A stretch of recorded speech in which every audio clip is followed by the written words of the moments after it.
À contre-courant. Une nouvelle de Élisabeth Lousseau. À l'entrée de la fête, j'ai mis mon masque et j'ai regardé. Non, j'ai filmé avec mes yeux. J'ai des super caméras. Au café de l'église, le seul café du village, des tables en bois étaient installées en terrasse. Une femme et un homme y buvaient une bière. Ils se ressemblaient.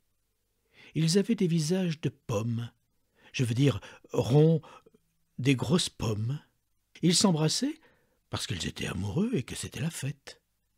La pomme était à l'honneur. Et juste après le café, un stand de beignets aux pommes, de flan aux pommes, de chaussons aux pommes, était animé par quelques pâtissiers du dimanche. Ils riaient, comme on rit un jour de fête parce que ça sentait bon autour d'eux et que les badauds achetaient leurs gâteaux. Ils avaient du succès. Leurs gamelles, noircies de sucre brûlé, enfumaient leurs visages rouges. Il faisait chaud au-dessus des plaques à cuire. Il faisait chaud. Alors ils buvaient du cidre, tout en installant les derniers gâteaux dans des boîtes grasses. Quelques mètres plus loin, des étals de vide-grenier, vide-cave, vide-étable, des jouets qui avaient vécu une vie en attendaient une deuxième plus courte, des restes de vaisselle du dimanche, des bijoux usés par le temps, des médailles porte-bonheur qui pouvaient encore servir à le porter, des vierges endimanchées pour trôner sur des cheminées fumantes. Derrière ces tables pleines, des visages brunis par le soleil d'été et des moissons encore présentes.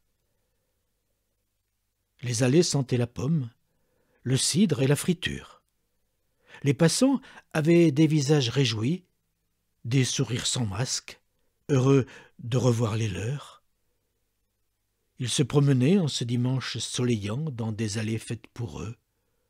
Au loin, un chanteur, à ne pas s'y méprendre, braillait des paroles italiennes peut-être.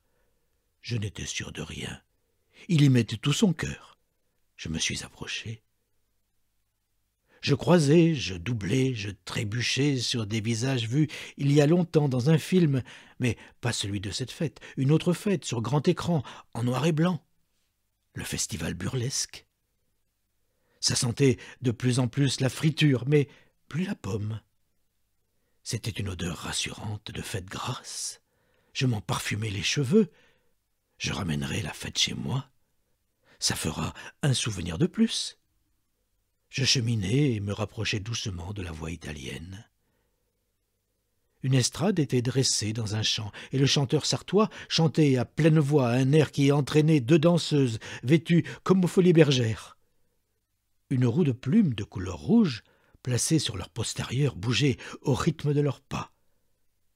Elles n'avaient pas lésiné sur les paillettes et le maquillage. Elles se donnaient corps et peut-être âme à la musique. En bas de l'estrade, une brochette d'hommes et de femmes aux cheveux blancs tapaient dans les mains en essayant de suivre ce rythme fou. Certains applaudissaient comme si c'était fini. Les hommes riaient devant les fesses offertes et photographiaient les roues plumées des danseuses qui ne se ménageaient pas. Tout ça donnait faim. Le vendeur de pommes d'amour avait foule devant son fourgon. Un homme actionnait les manettes d'un gagne-peluche. La pince tombait toujours à côté de la peluche. Il a crié « Les manettes sont trafiquées !» Si bien que les gens s'écartaient de la bête infernale à distribuer du néant. Il s'en est fallu d'un rien pour que le forain se mette en colère. Mais tout le monde était venu pour s'amuser, alors ils ont oublié. Le trajet de la fête touchait à sa fin. J'ai vu dans mon objectif un couple qui remontait à contre-courant le sens de la fête. Ils croquaient chacun à leur tour une pomme d'amour aussi rouge que leurs joues. Ils avaient quitté le café de l'église et je suis sûr qu'ils étaient heureux.